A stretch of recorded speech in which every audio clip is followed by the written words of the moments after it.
Hi, Louise here. Today's Boost Talk was a conversation with Caroline Parsons, and I have to say it was incredibly inspirational. Our topic, and get this, the topic was authenticity, passion, and your best self. Huge, huge topic. Caroline's inspirational. I can't wait for you to hear the conversation. And I just wanted to highlight something amazing that Caroline said. She talked about fear and how fear blocks. And then she talked about the only enabler from that is self-love. It's a really interesting topic. I've asked her to come back to explore that some more. But please enjoy this conversation. Comment, like, and join us over on boostyourcareer.com.au. Thank you. Well, welcome everyone to another Boost Talk. And today we are very lucky to have with us Caroline Parsons, who is a family lawyer and works in her own business called Solo Legal. Welcome, Caroline. Thanks for joining us. Thanks for having me. We've got a huge topic today. And I know, as I mentioned to you even before we came on air, I know that it's a huge topic and we'll probably only pick certain parts of it, but we'll just go where the wind takes us today, because the entire information that I gave Caroline was, let's talk about authenticity and passion and your best self. That's huge in anyone's language. So let's see where we go. And the reason I thought this would suit you, Caroline, is you've worked both here and overseas in all sorts of large, complex organisations, and currently created and managing your own legal practice out of the Sunshine Coast. So congratulations on all of that, first up, huge achievement. And I wondered, given that experience, if you consider that there's a baseline set of success skills that perhaps you've drawn on over your career. It's a great question, Louise. Thank you. I'm not sure if there's a set of skills that everybody needs to have, but I certainly think we all each in our own way have skills that we might think aren't important but are. And the reason I figured that out was when I decided to change from banking law to family law. I had to do a number of courses. I'd been overseas. I had to come back to Australia, and I needed to do what's called a practice management course. Right. Which is it's a 3-day course so that you can run your own firm. Okay. And when I was in that course, there was a number of people, a lot of young lawyers who were just kind of starting out, but decided they wanted to, make their own way. And I was talking to one of these young lawyers and told her that I'd been 20 years in banking law and was transitioning to family law. And she said, "Oh my God, you just wasted 20 years of your life." Oh, how did that make you feel? I went, "Oh." Gosh, what was she thinking? What did she mean? It was very funny. So I think in her mind, she thought that this, I just wasted this 20 years. And I thought, oh my God, what if she's right? But I thought, do you know what? I haven't come this far to come this far. Yeah. So I'll push through. And I thought, and I don't know if that's right, but I kind of reflected on that. And I thought about one of the things I love most about banking is that it's all about negotiation. So, it's all about, for example, I did a lot of derivatives and I did this really difficult one called the total return swap, which is like a pack of cards, and it's really hard to negotiate this structure. Right. And I was really good at it, and not every lawyer can do it, So, and I thought, oh God, I'm going to miss that. I'm going to miss all of this kind of stuff. But I thought, look, I really want to help women leaving abusive relationships. That was my passion.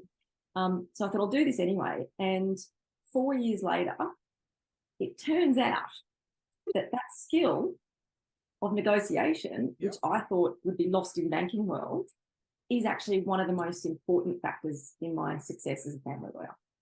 Wow. In what way? Give us some examples. How does that play out? In the way that family law is a lot about cases. It's about going to court. It's about understanding how a court will decide. Yep. But there's a very big period before you get to that stage, if you get to that stage, where you're negotiating with the other side. Right. So if you're acting for the wife, for example, you're negotiating with the husband and their lawyers.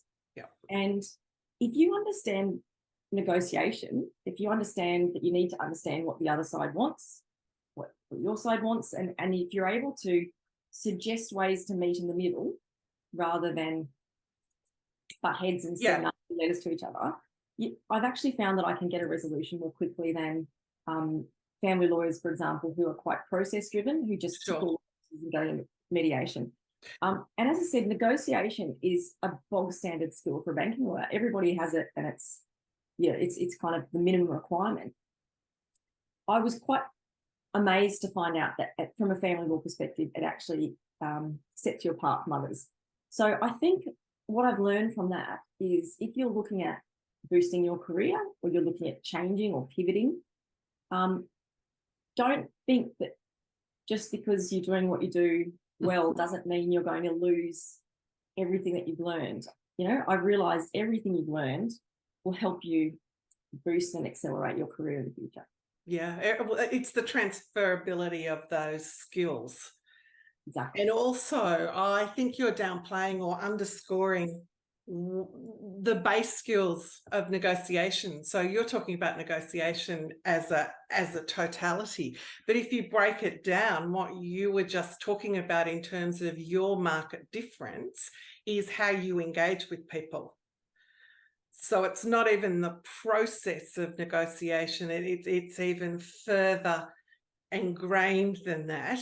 It's how you as an individual meet with that person and how you share, how you engage. Those initial engagement skills are probably the differential that you're offering your clients. You're so right. And you're just accepting those as well, you just do. See, I don't see that. I talk about in Boost that self and understanding self is about knowing my strengths and knowing my weaknesses, seeking the feedback so that I can see where I'm having impact. And often we just do that intuitively, don't we? Which is what I was just hearing then from you. But, I just did it. Yeah, you didn't. You took years of experience with you into this business. I love the way you could break apart something like that, Louise. Speaking of skills, it's incredible.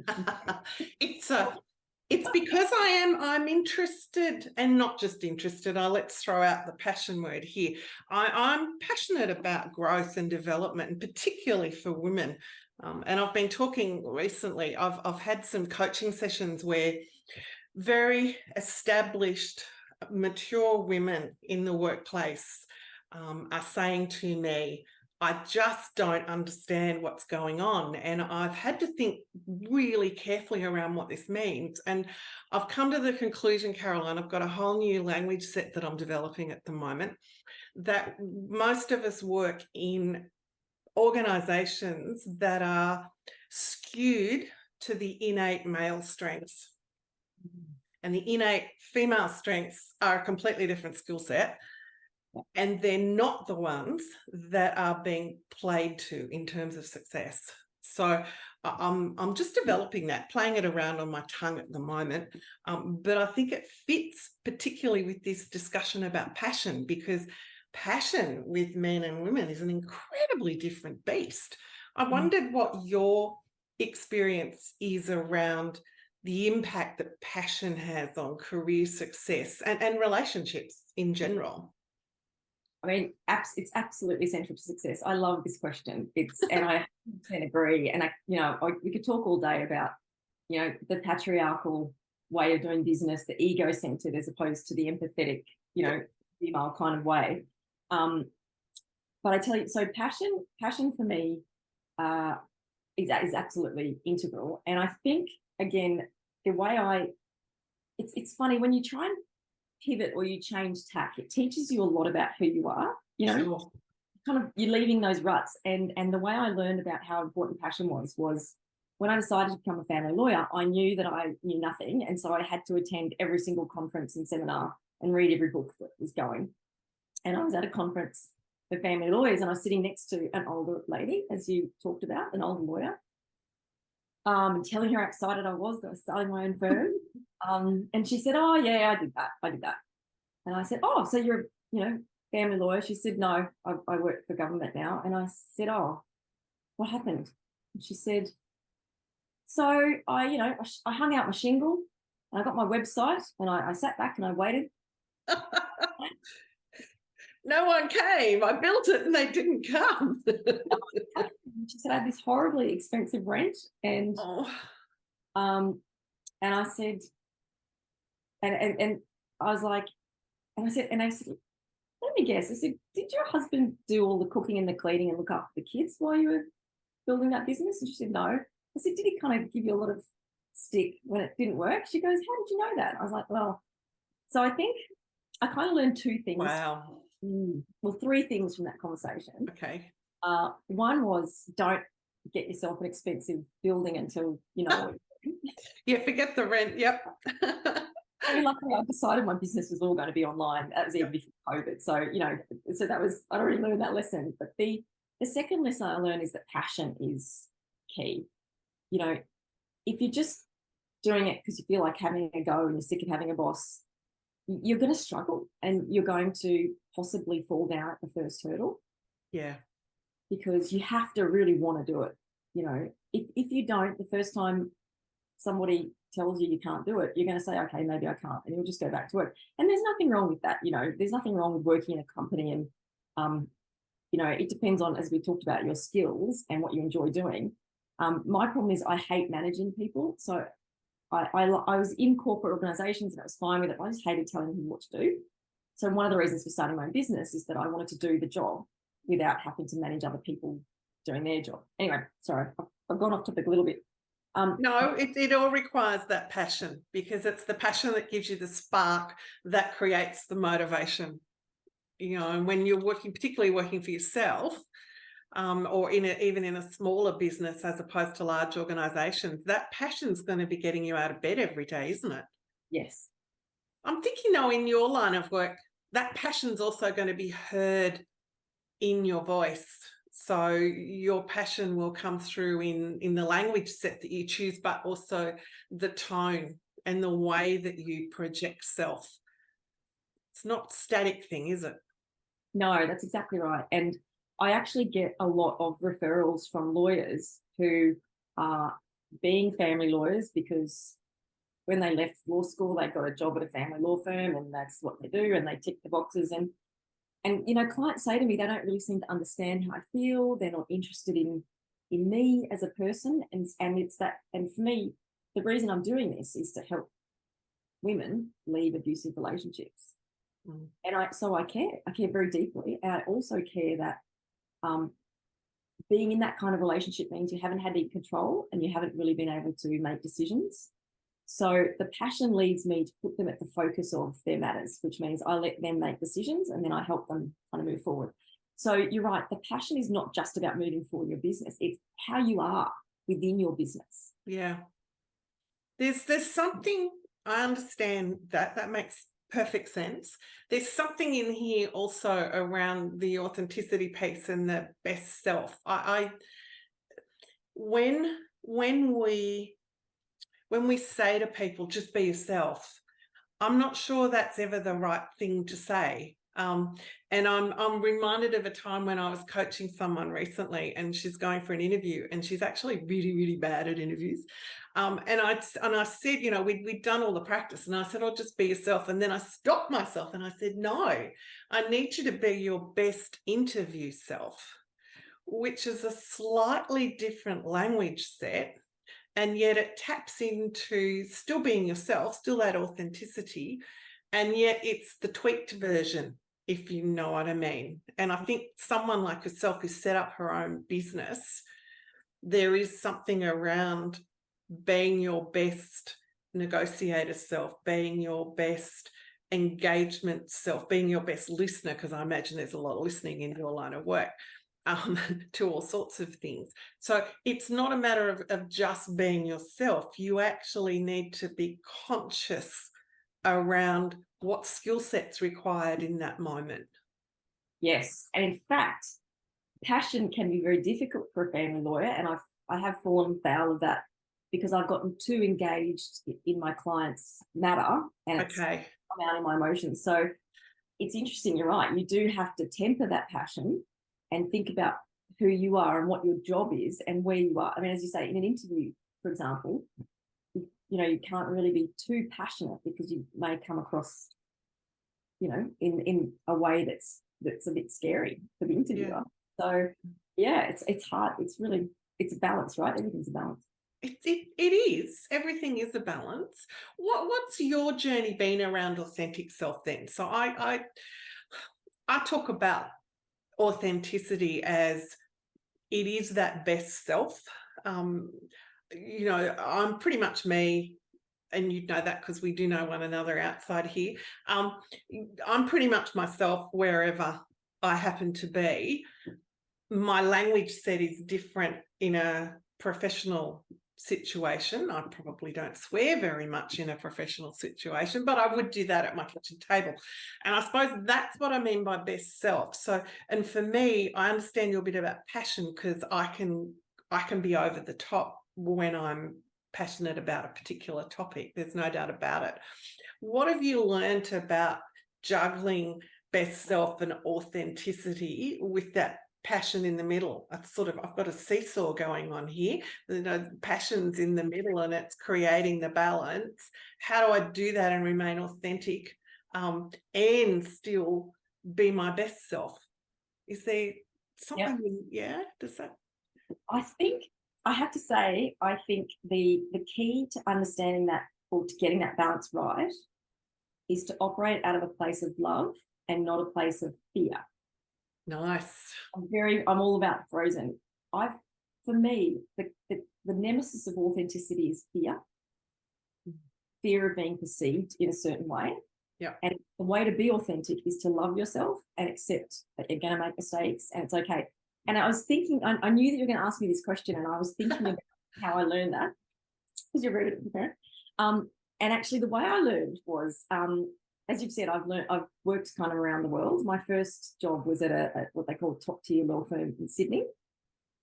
And as a junior there, the deal was you never went to a partner without the answer to your problem. So you have a problem, you know what the answer was.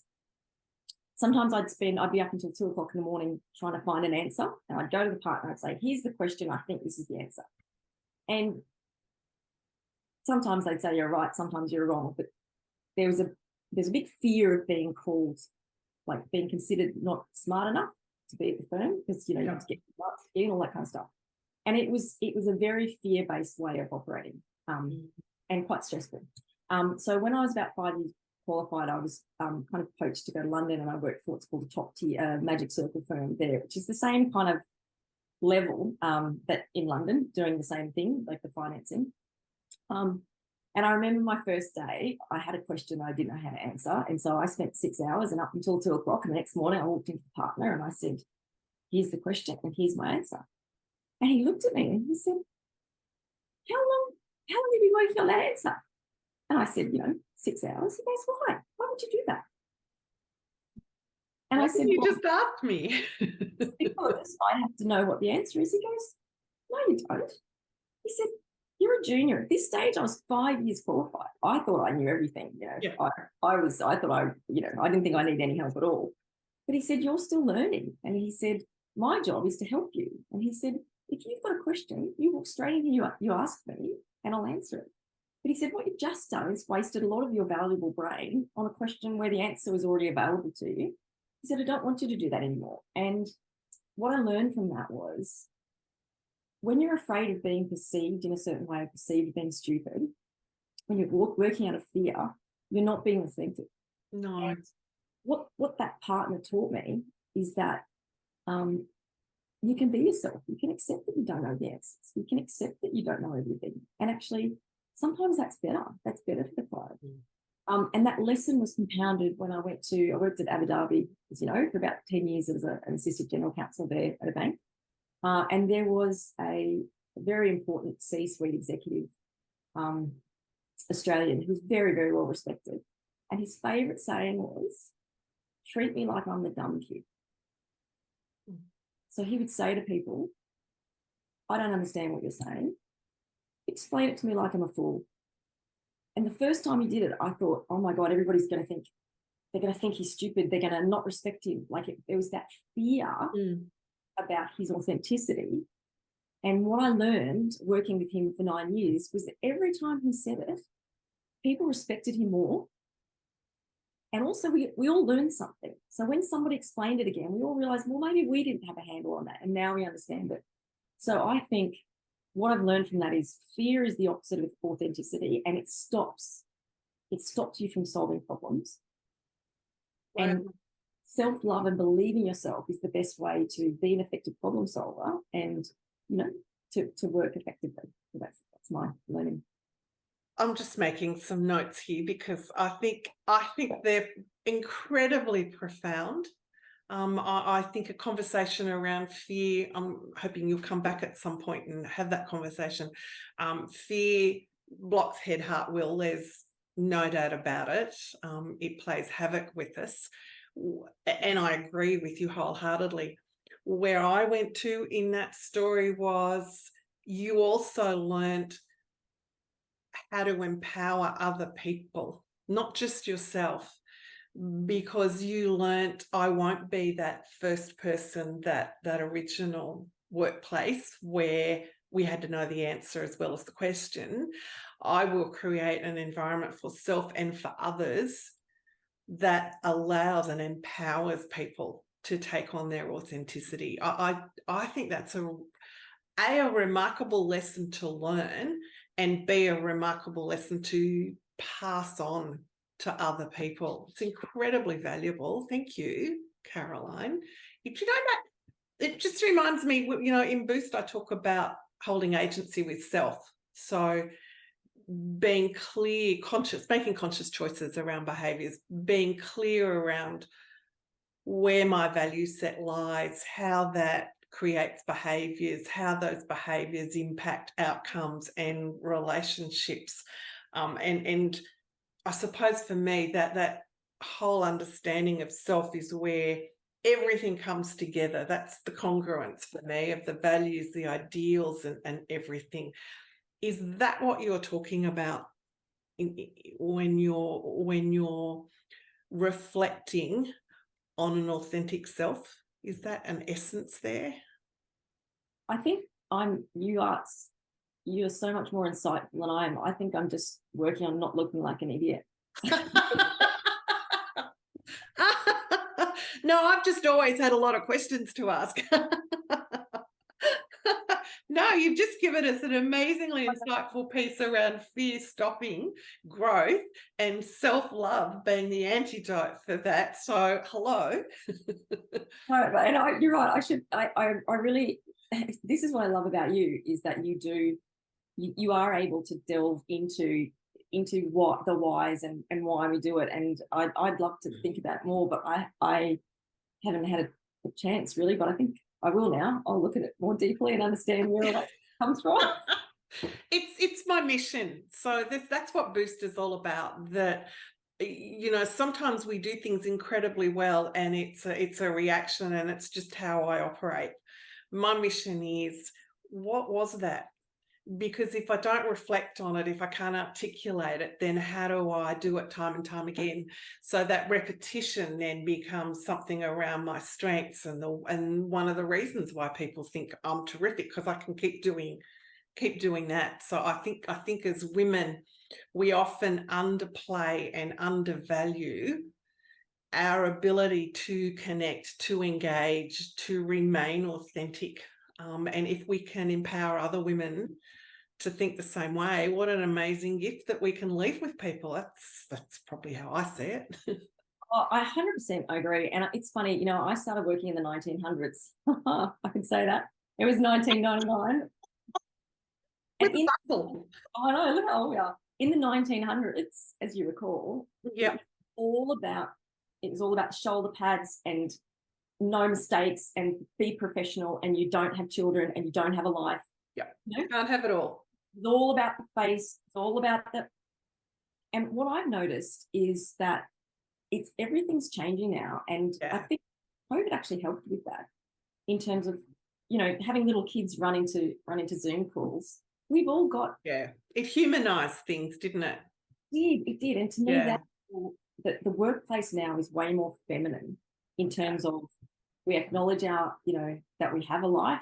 Yep. We connect with people as humans, as opposed to droid robots with huge egos, and it's all about that. Personally, I'm very excited. I think that the 21st century workforce and workplace is just a much nicer place to be. And if we can embrace that and not be afraid of embracing that, we're all going to have a much nicer Couldn't agree with you more. I talk about the hybrid workplace as an incredible opportunity for women. Our innate female strengths are what's required in the new world. A lot of the coaching I did during COVID with senior execs was, I know the action list and I can get the to-do list done, and I'm very good at knocking it all off. I'm not so good at the to-be, because post-COVID hybrid workplace, I need to be a different person with different employees or different members of my team. I need to approach them differently. So for women, being able to engage with people, that's an innate strength that we have. That's what we do. We nurture. Oh my God, that's a whole other topic that we need to get onto. Would you come back and have a conversation around, I'd really like to explore the whole concept of fear. I talk about our inner voice of resistance and, fear of judgment, fear of failure, all of these different fears and how they block our mind, our heart and our will. I'd love to explore that a little bit more with you. And I'd also like to put some language around the modern world and how women can play to their innate strengths. That would be fantastic. You up for that? Absolutely. Well, thank you. It's been too short, I know. It's fun though, and it's great to get our conversations going here on Boost Talk. So thank you, Caroline Parsons from Solo Legal. It's been an absolute delight to chat with you for a few moments today, and I hope you come back and join me very shortly. Thanks, Louise. It's been great fun. Hello, Louise Phelan here, and you've been listening to yet another Boost Talk, and I know you loved it. These women are being so generous with their time and their experience and their expertise, and it's great to have their perspective on their career enhancement strategies for women in this post-pandemic hybrid workplace that we find ourselves in. So for more information, head on over to our website, boostyourcareer.com.au, and I'll see you there.